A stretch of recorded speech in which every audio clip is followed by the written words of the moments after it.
Billionaire bride humiliated her groom's poor parents. Then this happened to her.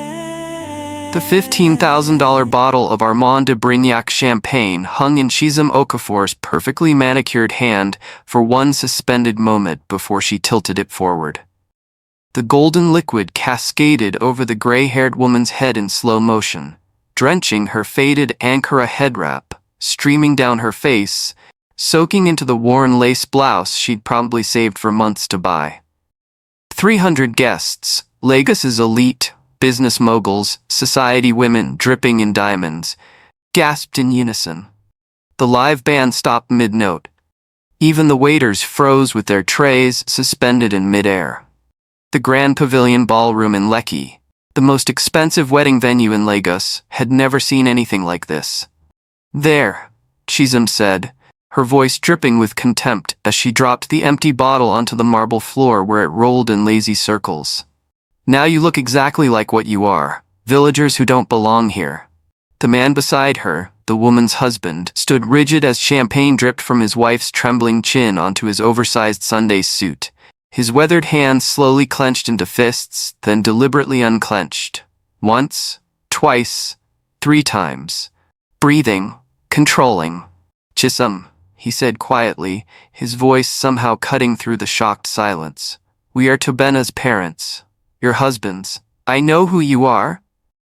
She cut him off, stepping closer in her $8.5 million Valentino gown, her designer heels clicking against marble. She lowered her voice to a venomous whisper that somehow carried across the silent ballroom. "And that's exactly the problem. Look at you. Look at this place." She gestured wildly at the crystal chandeliers, the gold-trimmed decor, the ice sculptures shaped like swans. "Do you see anyone else here dressed like they're going to fetch water from the village stream?" The Adeyemis are laughing. The governor's wife is taking pictures. My business partners think I'm marrying the houseboy's family. Do you have any idea what you're costing me?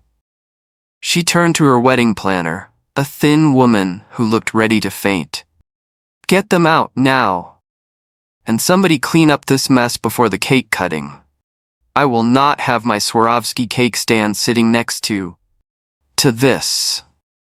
From across the room, Tobena stood paralyzed, his heart hammering against his rib cage. His mother's hands were trembling, his father's jaw was clenched so tight a muscle twitched in his cheek.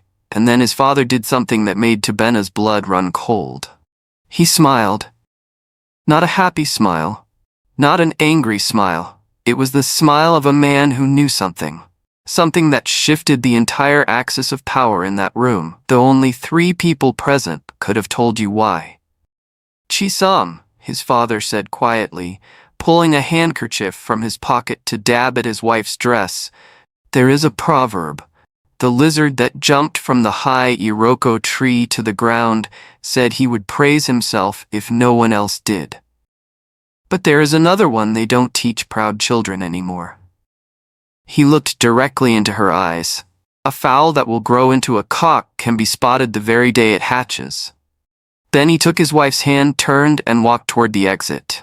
Behind them, a phone buzzed, then another, and another. By morning, Chizem Okafor's world would be unrecognizable, but right now, in this moment, she was still smiling. Still victorious. Still blind.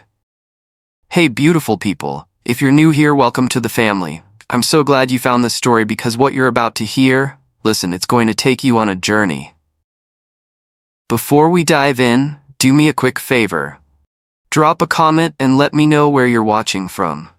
I love connecting with you all and seeing how far these stories travel. It reminds me that no matter where we are in the world, we all understand what it means when pride comes before a fall. And if you enjoy this story, then go ahead and hit that subscribe button right now. Because what happens next in Chizem's story? It's gonna shake you. Trust me, you don't want to miss a single moment. Now, let me take you back. Back to where it all began. Back to when Chizem Okafor thought she had everything figured out. Chizem Okafor's office on the 14th floor of the Echo Pearl Towers commanded a view that made visiting executives go quiet. From her floor-to-ceiling windows, you could see the Atlantic Ocean stretching endlessly to the south, and to the north, the organized chaos of Lagos, Africa's beating heart, pulsing with ambition, money, and possibility. At 28, Chisom was the chief operating officer of Okafor Luxury Imports, the company her late father had built from nothing into a 3.2 billion empire. They imported everything the new Nigerian elite craved: Italian furniture, German automobiles, French champagne, Swiss watches. If it was expensive and exclusive, Okafor Luxury brought it into the country. And Chisom? She wore her position like a second skin. "The Adeyemi contract is confirmed," her assistant Ngozi announced, setting a leather folder on the glass desk. "They want 50 units of the Bentley Continental GT, delivery by December." Chisom didn't look up from her laptop. "Tell them 70 units or no deal. If Senator Adeyemi wants to refresh his fleet before the elections, he pays premium or he can buy Toyota like the masses." Ngozi hesitated at the door. "Ma, that's very aggressive. They might walk." "Then let them walk." Chisom finally raised her eyes, and Ngozi felt the temperature in the room drop several degrees. "Do you know how many politicians in this city need to upgrade their image before campaign season? Senator Adeyemi needs us more than we need him. Don't ever forget that we hold the power in every negotiation. It's what my father taught me." After Ngozi left, Chisom stood and walked to the window, her red-bottomed Louboutins clicking against Italian marble. This was her kingdom. This view, this office, this life. She'd earned it by being smarter, harder, more ruthless than everyone else. Her father, Chief Nnamdi Okafor, had died 3 years ago, leaving her in charge with explicit instructions. Never show weakness. The moment they sense you're soft, they'll devour you. Business is war, and only the strong survive. She'd taken those words and built them into armor. Her phone buzzed. A text from her mother: "Don't forget dinner tonight. I'm bringing someone I want you to meet." Chisom deleted it without responding. Her mother had been trying to set her up with suitable men for years, usually the sons of her parents' old friends, men who wanted access to the Okafor name and fortune. She had no interest in becoming anyone's trophy or stepping stone. But fate, as it often does, had other plans. The house in Ikoyi where Chisom grew up was a monument to old money, not the flashy, Instagram-ready new wealth that screamed for attention, but the quiet, confident affluence of families who'd been rich for generations. Her mother, Mrs. Adana Okafor, had maintained every detail exactly as her husband left it. His reading chair in the library, his collection of Nigerian art on the walls, even his favorite brandy still stocked in the bar. "Chisom, darling!" Her mother swept into the living room in a flowing bubu, her silver-streaked hair wrapped elegantly. "You're late." "I'm always late, Mama." "You know this." Chisom kissed her mother's cheek and immediately reached for her phone as it buzzed again. "Can you put that away for one evening? I have someone I want you to meet." "Mama, we've discussed this. I don't need you playing matchmaker." "He's not here for matchmaking," her mother interrupted with a knowing smile. "He's here because his company is doing some consulting work for the church, and I thought you two should connect. Professionally." Chisom's interest flickered to life. Professional connections were different. Professional connections were useful. What kind of consulting? Corporate strategy? International partnerships? He just returned from Houston after completing his MBA at Rice University. Very brilliant young man. His name is Tobena Nwosu. And that's when he walked in. Tobena Nwosu wasn't what Chisom expected. Most men in Lagos business circles wore their ambition like cologne. Too much, too obvious, too desperate to impress. But Tobena moved with a quiet confidence that made you lean in to hear what he had to say. He was tall, well-built without being showy, with intelligent eyes that seemed to calculate and assess everything in seconds. "Miss Okafor," he extended his hand. "I've heard impressive things about what you've done with Okafor Luxury. Growing the company by 40% in 3 years? In this economy, that's remarkable. His handshake was firm but not aggressive. His suit was expensive but understated. And most importantly, he didn't stare at her chest or make the usual comments about her being too beautiful for business. Chisholm felt something she rarely felt: curiosity. Over dinner, jollof rice, grilled fish, and her mother's famous egusi soup, they talked business. Tobena understood the luxury import market, the challenges of foreign exchange, the delicate dance of customs and government relationships. He'd worked with companies in Houston's energy sector, helping them expand into West African markets. The problem most foreign companies have, he said, gesturing with his fork, is they think Africa is one place with one culture. They don't understand that Lagos operates completely differently from Johannesburg, which operates completely differently from Nairobi. You need local knowledge. You need people who understand the nuances. Exactly. Chisholm leaned forward, animated in a way her mother hadn't seen in years. I've been trying to explain this to potential European partners. They think they can use the same strategies they use in Dubai or Singapore. It doesn't work that way here. By the end of the evening, Chisholm had offered Tobena a consulting contract to help Okafor Luxury expand its international partnerships. By the end of the week, they were having lunch meetings that turned into dinner meetings. By the end of the month, those dinner meetings had turned into something else entirely. Tobena made Chisholm laugh. He challenged her ideas without threatening her authority. He listened when she talked about the pressure of living up to her father's legacy, the loneliness of being the youngest COO in Lagos's luxury sector, the weight of always having to be perfect. You don't have to be perfect with me, he told her one evening as they sat on her apartment balcony, the Lagos skyline glittering before them. You can just be Chisholm. She'd never heard anything more seductive in her life.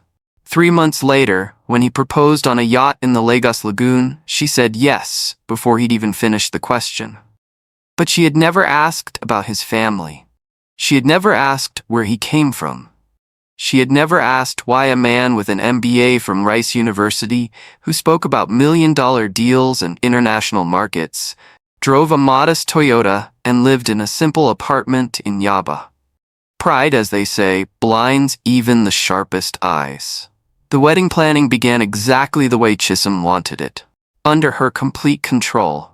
She hired Zara Adeleke, Lagos's most exclusive wedding planner, the woman who'd orchestrated the governor's daughter's wedding that had trended on Instagram for 3 weeks straight. The budget? 50 million naira.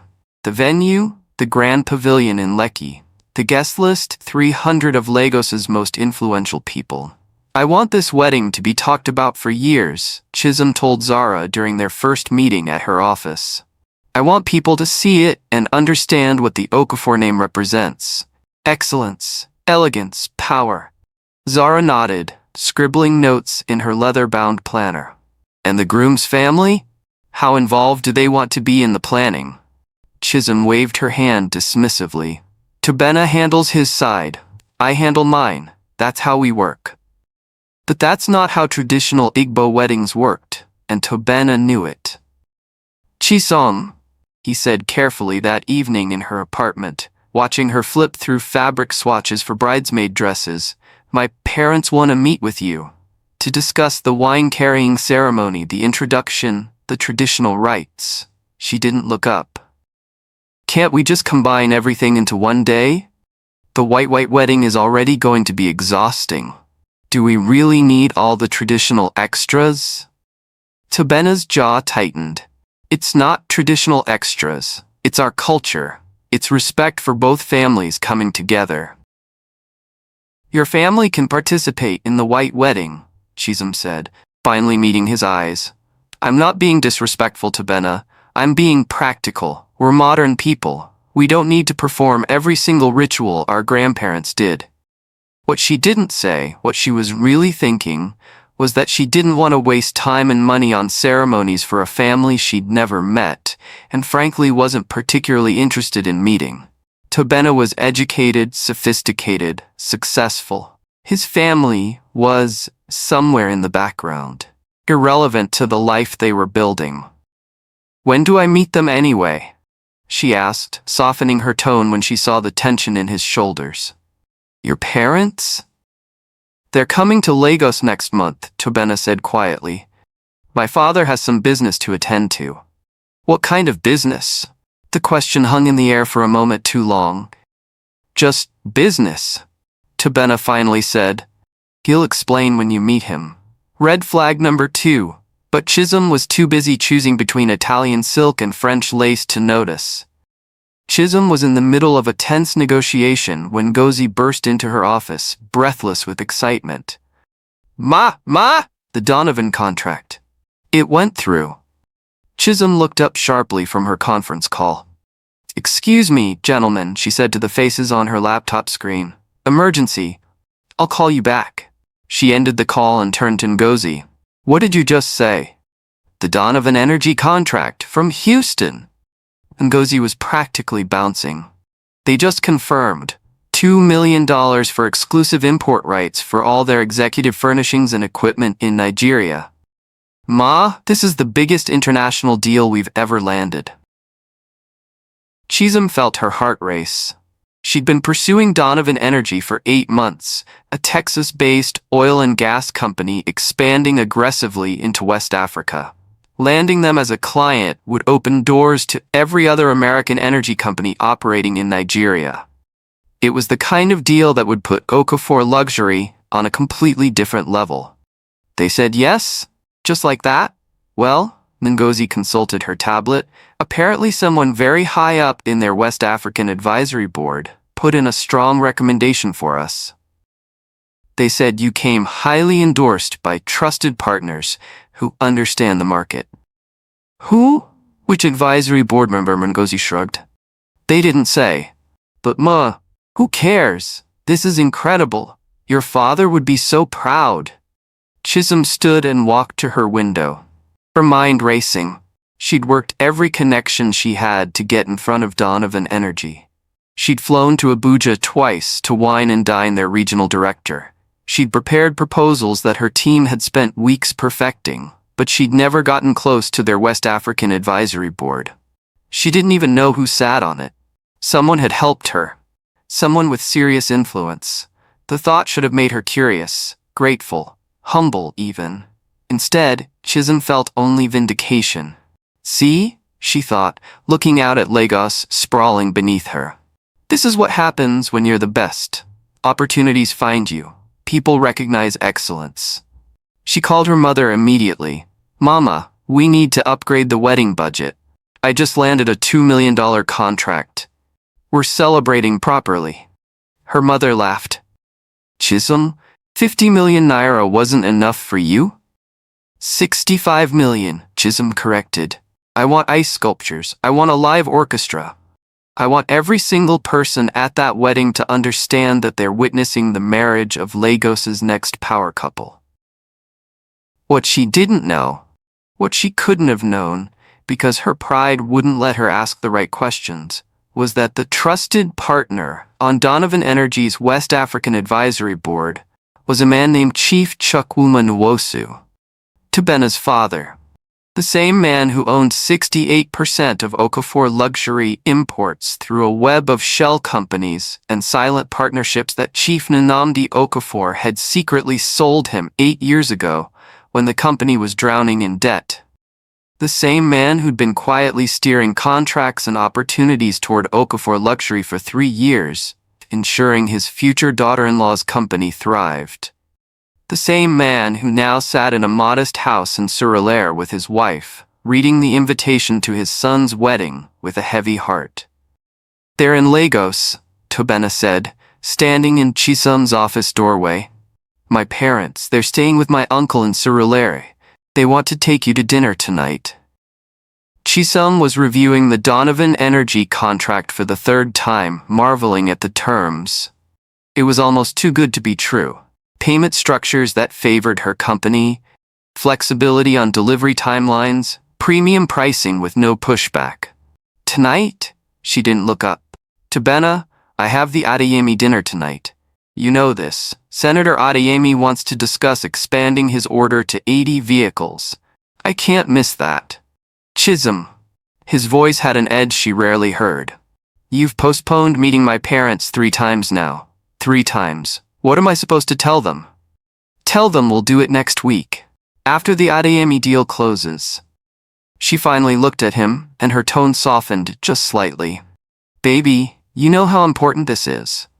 One dinner with the senator could mean millions in future contracts. Your parents will understand. We have the rest of our lives to have family dinners. Tobena stood there for a long moment, his hands in his pockets, something unreadable passing across his face. You know, he said quietly, my father once told me that you can know everything about a person by watching how they treat people who can't do anything for them. Chisholm frowned. What's that supposed to mean? Nothing. He turned to leave, then paused at the door. I'll tell them you're busy, again. After he left, Chisholm felt a flicker of something uncomfortable. Guilt? Annoyance? She pushed it away and returned to her contract. She had an empire to build. Tobena's parents, whoever they were, wherever they came from, would be there after the wedding. They'd have plenty of time for awkward family dinners then. Besides, what could they possibly have to say that was more important than an 80-vehicle deal with a senator? In Surulere, Mrs. Nwosu set down her phone and looked at her husband with tears in her eyes. She's not coming. Again. Chief Nwosu reached across their small dining table and took his wife's hand. Nay, it's all right. It's not all right, Chukwuma. Our son is marrying a woman who can't spare 2 hours to meet the people who raised him. Who can't? Her voice broke. Patience, Chief Nwosu said gently, though his own heart was heavy. Remember what Pastor Adebayo said. In your humility, God will reveal what pride conceals. Let us be patient. Let us be humble. The truth will come to light in its time. But even as he said it, Chief Chukwuma Nwosu wondered if perhaps some truths needed a little help to surface, and perhaps some lessons could only be learned the hard way. The invitation arrived on expensive cardstock, delivered by hand to a modest house in Surulere that most people would drive past without a second glance. Mrs. Nwosu held it with trembling fingers, reading the gold-embossed letters for the 3rd time. Grand Pavilion, Lekki. White and gold theme. Black tie required. She looked at her husband across their small living room. Chukwuma, we don't have. We'll get what we need, Chief Nwosu said calmly, though his eyes were distant. He was thinking about the church service 3 months ago when Pastor Adebayo had called him forward during prayer. Chief, I see greatness around you, but I also see a test coming. A test of character, of humility. The Lord says you must walk in simplicity for this season. Do not display your wealth. Do not announce who you are. Let your humility be your testimony. For what is done in secret, God will reward openly. But if you reveal yourself too soon, the lesson will be lost. At the time, Chief Nwosu hadn't understood. He was already a humble man, despite controlling assets worth over 40 billion naira. His house in Surulere was comfortable but not ostentatious. He drove a 10-year-old Mercedes. His clothes came from local tailors, not Italian designers. But the prophecy had been clear. This season, you must be even more humble. You must let people underestimate you. There is someone who needs to learn a lesson, and you are the instrument. Now, holding his son's wedding invitation, he understood. His future daughter-in-law was the lesson. And he was the teacher she didn't know she needed. We'll wear our Sunday clothes, he told his wife. The ones we wore to Sister Ngozi's daughter's wedding. Mrs. Nwosu's face fell. But Chukwuma, this is our son's wedding, at the Grand Pavilion. Everyone will be dressed in. We'll wear our Sunday clothes, he repeated gently but firmly. And we'll hold our heads high, because we have nothing to be ashamed of. What he didn't tell her was that he'd already received 3 phone calls that week. One from Donovan Energy's CEO in Houston, asking if he'd be attending his son's wedding in Lagos. One from the chairman of First Atlantic Bank, who also sat on Okafor Luxury's silent board of directors. And one from Chief Emeka Adeyemi, Senator Adeyemi's older brother and the real power behind the political dynasty, asking if the rumors were true that his son was marrying that Okafor girl. The Lagos elite knew exactly who Chief Chukwuma Nwosu was. They knew about his quiet empire, his strategic investments, his reputation as the man who could make or break business deals with a single phone call. But Chisom Okafor didn't know, and that was about to become her biggest mistake. Tobena stood in his father's modest living room, watching his mother try on her faded Ankara wrapper for the 5th time, adjusting it nervously in front of the mirror. "Mama, you look beautiful," he said, though his heart was breaking. He'd tried to tell Chisom, not directly. He couldn't, not with a prophecy hanging over his family like a divine directive. But he dropped hints, mentioned his father's business connections, talked about his family's comfortable situation, used words like well-established and respected in certain circles. But Chisom heard what she wanted to hear. Or rather, she didn't hear at all. 2 weeks ago, at a dinner with her business associates, someone had asked about his background. "Oh, Tobena's family is simple," Chisom had said with an airy wave of her hand. "Very humble, very traditional. Not really the corporate world type, you know? But that's fine, he got his education, made something of himself. That's what matters." Tobena had felt something crack inside him at that moment. Not anger, not even embarrassment. Just disappointment. She thought she'd rescued him, elevated him, given him access to a world he couldn't have reached on his own. She had no idea she was swimming in a pool his father had built. "Son," his father's voice pulled him from his thoughts. Chief Nwosu stood in the doorway, and for a moment Tobena saw him differently. Not as his humble, soft-spoken father, but as the man the business world knew. The strategic genius who'd turned a small trading company into a multi-billion-naira empire spanning oil, real estate, imports, and banking. "Are you sure about this?" his father asked quietly. "Marriage is sacred, but it's also a partnership, and partnerships require mutual respect."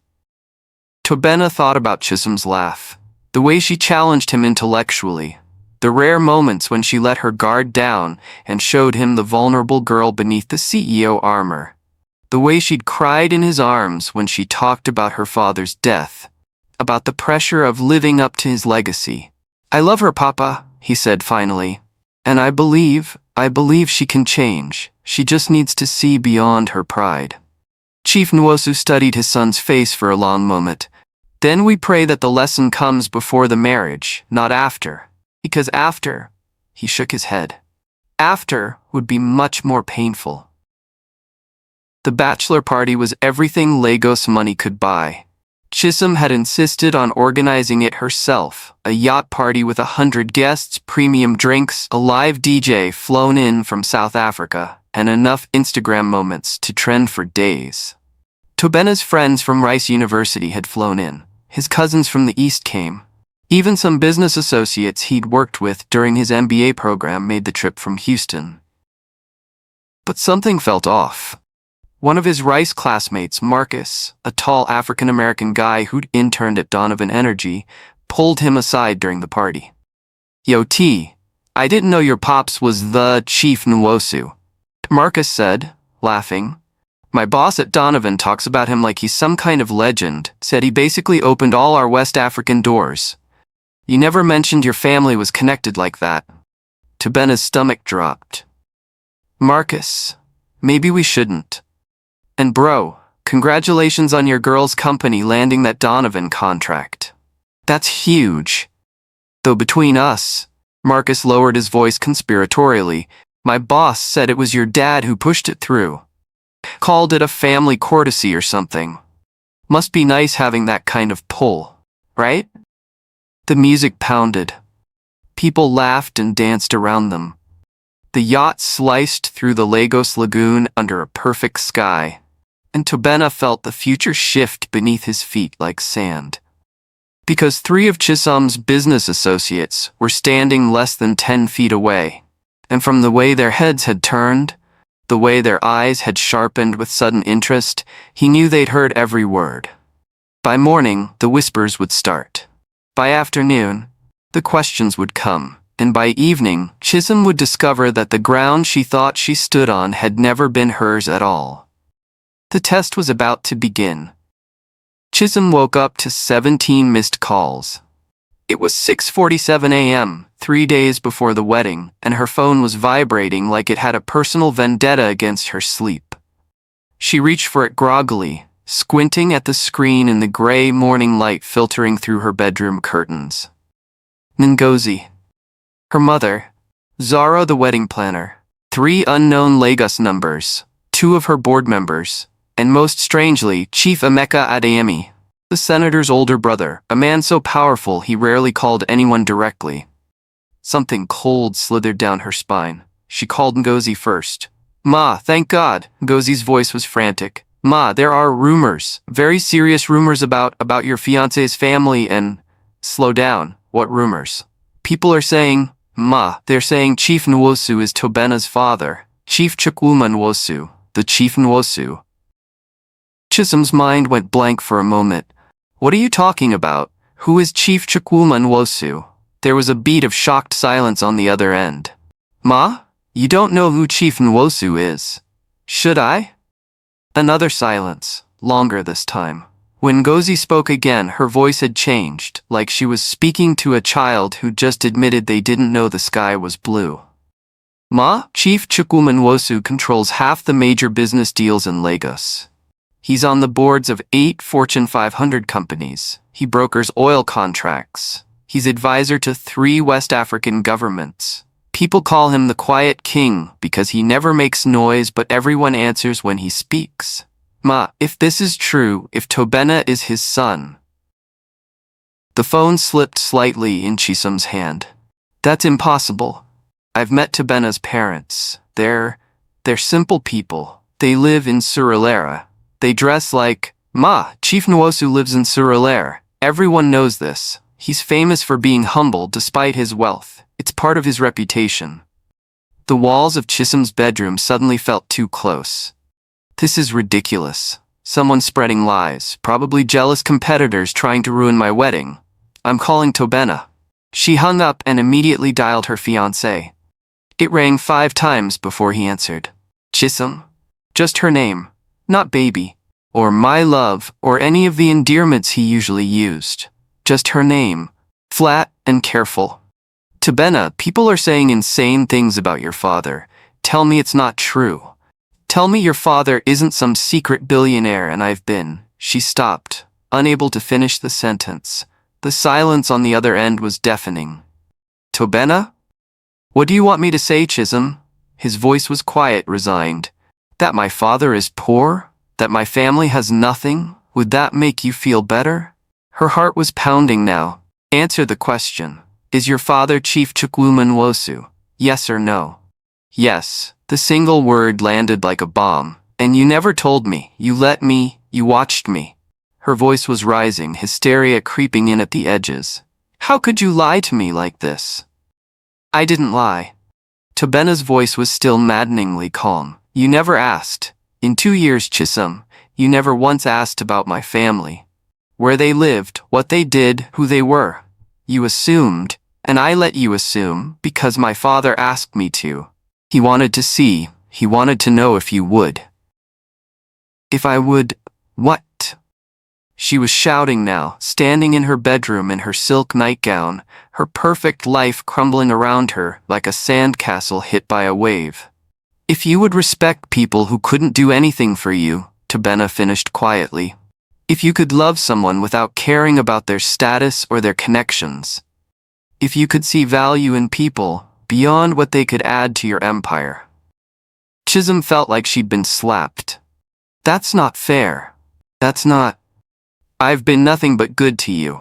I gave you opportunities, connections, I brought you into my world. Your world? For the first time there was heat in Tobena's voice. Chisholm, do you know who owns 68% of Okafor luxury imports? The question hung in the air like smoke. My father does, she said automatically. His estate, the shareholding structure he set up before. Your father sold majority shares to my father 8 years ago when your company was drowning in debt. My father saved Okafor luxury. He's been the silent majority shareholder for almost a decade.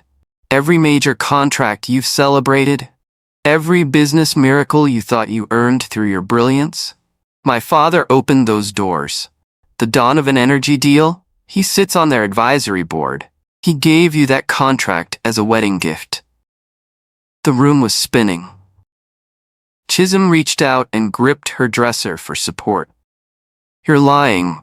Check your company's corporate registry.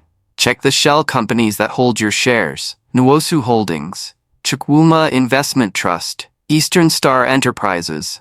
They're all my father. You don't own your own company, Chisholm. You never did. You're the COO of my father's investment. She couldn't breathe, couldn't think. The walls were closing in, and the floor was dropping away, and everything she thought she knew was dissolving like sugar in rain. Why? She whispered. Why would you do this to me? I didn't do anything to you. You did this to yourself.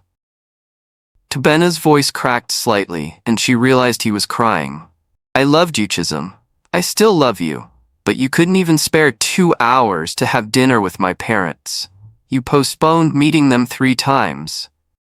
And then at the bachelor party, you know what your business associates told me?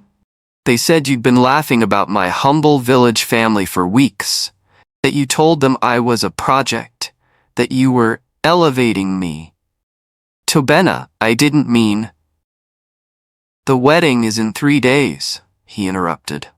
My parents will be there. They'll wear their simple clothes and sit quietly in the corner because that's who they are. Humble, dignified people who don't need to announce their power to feel important, and you can decide then. You can decide if you want to marry me, marry into my family, knowing that everything you thought made you superior to us was actually us lifting you up. Tobena, please. I'll see you at the wedding, Chisholm. If you still want to go through with it. He hung up. Chisholm stood in her bedroom, phone in hand, as the Lagos morning sun climbed higher. Her phone buzzed again, and again, and again. Messages flooding in, questions, concerns, thinly veiled gloating from competitors who were putting the pieces together. By 9 a.m., every major business circle in Lagos knew the truth. By noon, it was trending on Nigerian Twitter, Chisholm Chisholm, a hashtag mocking her ignorance. By 3 p.m., her board of directors had called an emergency meeting. And by evening, as she sat alone in her apartment surrounded by wedding magazines and seating charts and floral arrangements, Chisholm Okafor finally understood what her father had never taught her. Pride doesn't just come before a fall. Sometimes pride is the fall. But the wedding was still 3 days away, and she'd already sent the invitations, already confirmed the venue, already told 300 of Lagos's most powerful people to come witness her perfect day. Canceling now would be admitting defeat, admitting she'd been wrong, admitting she'd been blind and arrogant and foolish. And Chisholm Okafor had never admitted defeat in her life. So she made a decision. The wedding would go on. And she would show everyone, Tobena, his father, all of Lagos, that she was still in control. That she was still the woman who commanded respect and power. She would go through with it. And somehow, she would fix this. What she didn't realize was that some things, once broken, can't be fixed. Some lessons come with a price. And some falls are too far to climb back from. The grand pavilion had never looked more beautiful. White roses cascaded from crystal chandeliers. Gold-trimmed chairs sat in perfect rows. The Swarovski cake stand gleamed under strategic lighting.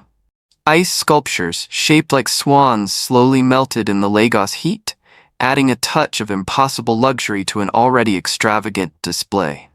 Chisholm stood in the bridal suite, staring at herself in the mirror. Her makeup was flawless. Her $8.5 million Valentino gown fit like it had been sewn onto her body. Diamonds sparkled at her throat, her ears, her wrists, over 20 million naira worth of jewelry that suddenly felt like chains. The past 3 days had been a special kind of hell. Her board meeting had been brutal. The directors, men she'd worked with for years, men who'd smiled and nodded at her ideas, had looked at her differently. Like they were seeing her for the first time and realizing she'd been a child playing in a kingdom built by someone else. "We think it's best if you step back from day-to-day operations," the chairman had said gently, like he was breaking bad news to a terminal patient. "Just temporarily, you understand, until things settle down." Chief Nwosu has been surprisingly patient with the company structure, but given recent events, we need to reassess. She'd wanted to scream that it was her company, her father's legacy, her birthright, but the documents they'd shown her, corporate registries, shareholding agreements, investment structures, told a different story. A story where she was CEO in title only. A figurehead in a company actually controlled by the man whose wife now sat in the bridal suite's corner, wearing that same faded Ankara wrapper.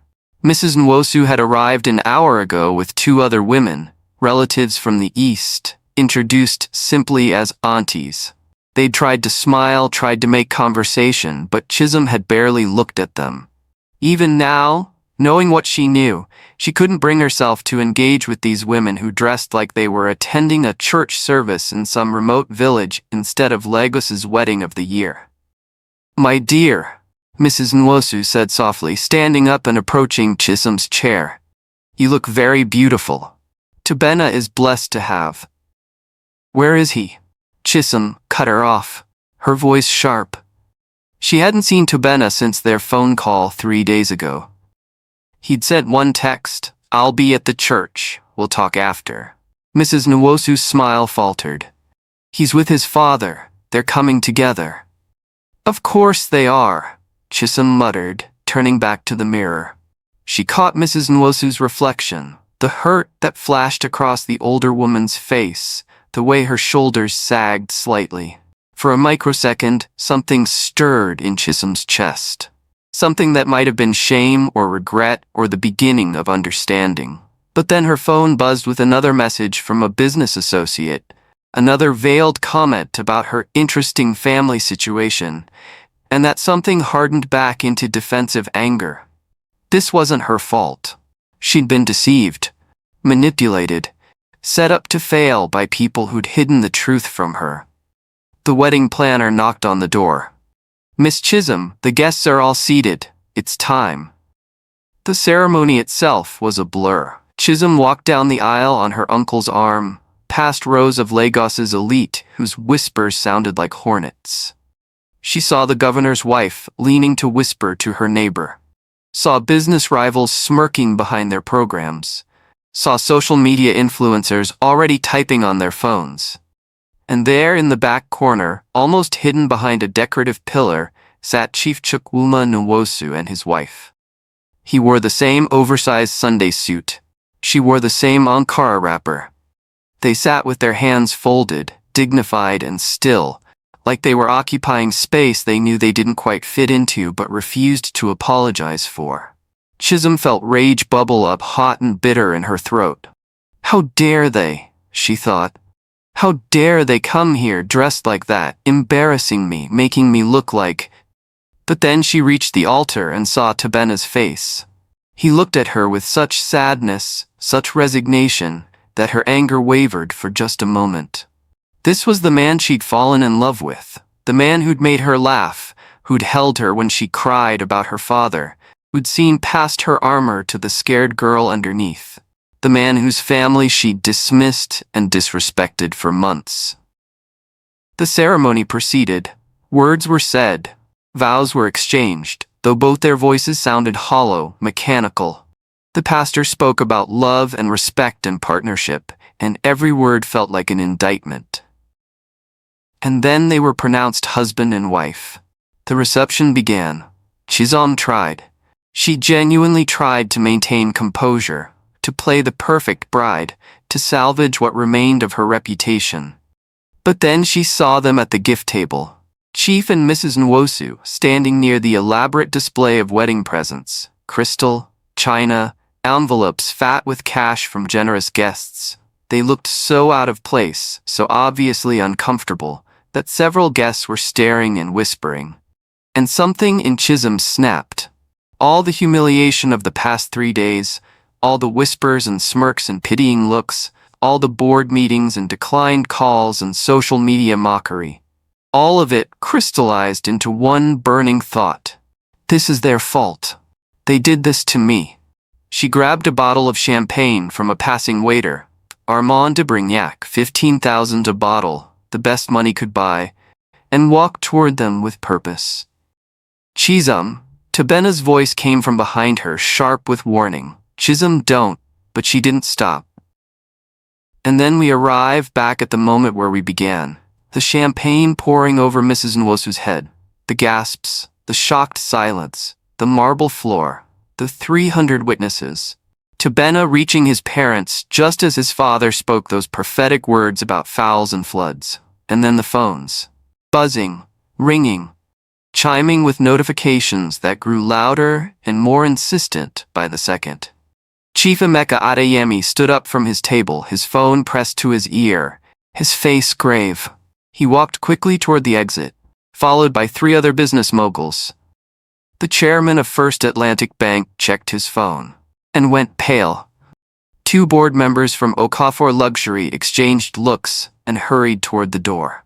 Something was happening. Something big. Zara, the wedding planner, appeared at Chisholm's elbow, her own phone shaking in her hand. Ma, you need to see this. Chisholm looked down at the screen. The headline from Premium Times posted 8 minutes ago. Breaking. Chief Chukwuma Nwosu withdraws investment from Okafor Luxury Imports. Company faces immediate restructuring. She scrolled down with numb fingers. Donovan Energy cancels $2 million contract following advisory board recommendation. Further down, Okafor Luxury Import stock plummets 47% in after-hours trading.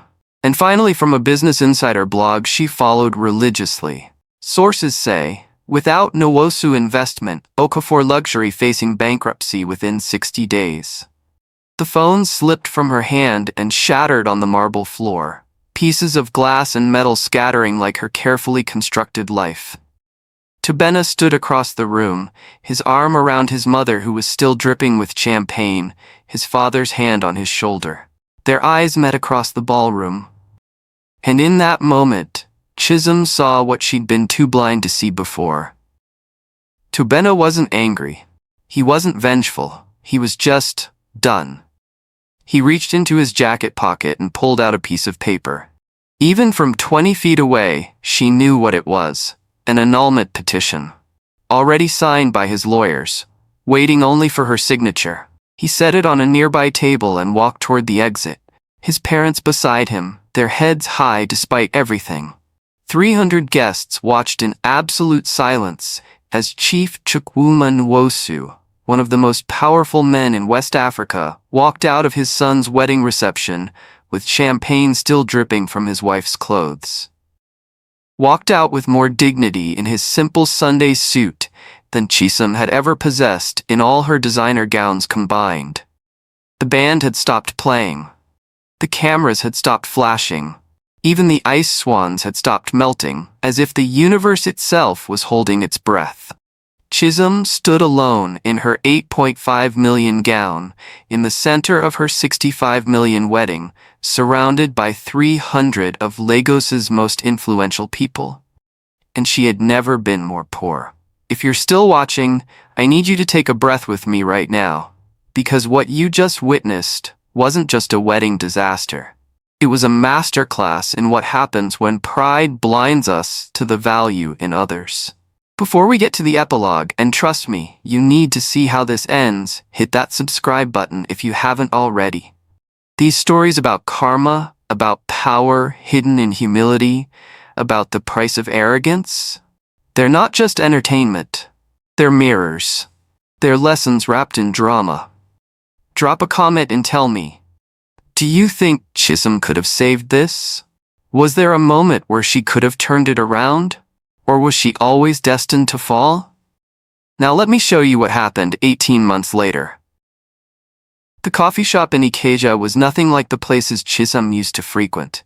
No marble counters or gold fixtures, no waiters in bow ties, just plastic chairs, a humming air conditioner that barely worked, and the smell of roasted plantain from the street vendor outside. Chisholm wiped down tables for 45,000 a month. Okafor Luxury Imports had collapsed within 90 days of the wedding. Just as the headlines predicted. Without Chief Nwosu's backing, the banks had called in their loans. Partners had withdrawn. The Donovan contract had evaporated. By month 4, the company her father built was sold off in pieces to pay creditors. She'd lost everything. The apartment, the car, the clothes, the jewelry. Even her mother's house in Ikoyi had been mortgaged against the company's debts. Her friends, those society women who'd sipped champagne at her parties and gossiped about other people's failures, had vanished like smoke. Calls went unreturned. Messages left unread. She'd become the cautionary tale they whispered about to their daughters. Remember that Okafor girl who thought she was untouchable? The annulment had been finalized 6 weeks after the wedding. Tobena never called, never reached out, just signed the papers and disappeared from her life as completely as if their 2 years together had been a dream. Now as she carried a tray of dirty cups to the kitchen, Chisholm caught her reflection in the shop's grimy window. No makeup, hair in a simple ponytail. A cheap cotton dress that cost 3,500 at Yaba Market. She looked like the women she used to pity, the ones she'd dismissed as common, the ones she'd thought she was better than. Her phone, a small Nokia she'd bought for 8,000, nothing like the iPhone she used to upgrade every year, buzzed with a WhatsApp notification. It was a forwarded message. A wedding video. Against her better judgment, she clicked it. Tobena in a perfectly tailored agbada, smiling wider than she'd ever seen him smile. And beside him, a woman beautiful, yes, but more than that, kind-looking. The way she looked at Tobena, like he was her entire world. The way his parents embraced her, champagne-free and full of joy. The caption read, "When you marry your best friend. Forever Nwosu." Chisholm closed the video and put the phone away. Outside, Lagos continued its endless hustle. Okadas honked, traders shouted their wares. Life moved forward for everyone who'd learned to move with it. Everyone except the girl who'd thought she was too important to fall. In the Nwosu household in Surulere, Chief Chukwuma held his first grandchild, a baby girl born 2 weeks ago. His wife sat beside him, wearing another simple Ankara wrapper, her face glowing with joy. "What shall we name her?" Mrs. Nwosu asked. The chief looked down at his granddaughter's perfect face and smiled. "Chinenye," he said softly. "God gives. Because everything we have, everything we are, comes from God. Not from our pride, not from our power, but from grace." His son Tobena, standing with his arm around his wife, nodded. "Chinenye? It's perfect." Outside their window, Lagos continued its endless dance between wealth and poverty, pride and humility, the seen and the unseen. And somewhere in Ikeja, a girl who'd once thought she owned the world learned the hardest lesson of all. You can't build a kingdom on someone else's foundation and expect it to stand when they walk away. The proverb was right. A fowl destined to become a cock is spotted from birth. But a flood that starts with a few drops, that drowns everything that refuses to bend. And that, my friends, is where Chisholm's story ends. Not with redemption, not with a comeback, but with the truth that some lessons cost more than we're willing to pay, and by the time we learn them, it's too late to undo the damage. If this story moved you, if it made you think about the people in your own life, the ones you might be taking for granted, the ones whose value you might be missing because you're too focused on appearances, then I need you to do 3 things. First, smash that subscribe button. These African stories that hit different, I'm bringing you more every single week. Stories about karma, power, family, and the secrets we keep. Second, share this video. Send it to someone who needs to hear it. Because pride is an expensive teacher, but humility is free. And third, drop a comment. Tell me what you learned from Chisholm's fall. Tell me if you've ever been in a situation where you judged someone by their appearance and missed who they really were. Remember, the people you meet on your way up are the same people you'll meet on your way down. Treat them accordingly.